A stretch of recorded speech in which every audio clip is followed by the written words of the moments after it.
अच्छा डॉक्टर साहब, size matter करता है? साइज किसी भी हाल में मैटर नहीं करता, ठीक है, ठीक है, किसी भी हाल में मैटर नहीं करता। किसी भी हाल में मैटर नहीं करता।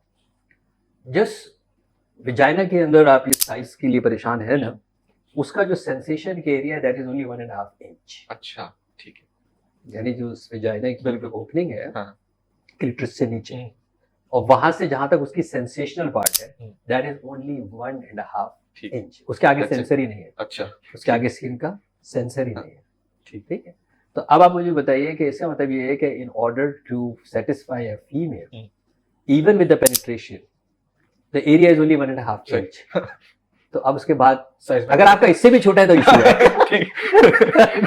फिर issue अगर आपका इससे भी छोटा है हाँ।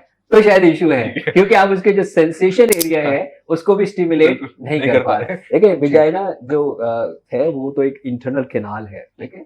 आगे जो है वो लिप्स की सूरत के अंदर एक ठीक। लेबिया होता है, और उसके ऊपर एक क्लिटरिस, एक मटर के बटन की तरह एक दाना ठीक। होता है। वो है 90% ऑर्गेजम का पार्ट। उसकी स्टिमुलेशन जो है वो 90% ऑर्गेजम देती है। और वहां से जब आप वेजाइनल पेनिट्रेशन करते हैं तो जो एरिया ऑफ सेंसिटिविटी है जहां पे वो एंजॉय करती है दैट्स ओनली 1.5 इंच। तो अब इसका मतलब ये है कि कोई भी आपका साइज है, if you know how to do it. सवाल ये है कि बिल्कुल। बहुत से लोगों के बहुत Method बड़े और साइज techniques होता होने है चाहिए। लेकिन उन्हें पता नहीं कि करना क्या है। सही बात है। ऐसे ही है ना, ठीक। उनके पता नहीं है। नहीं है कि उन्हें क्या करना बिल्कुल। चाहिए।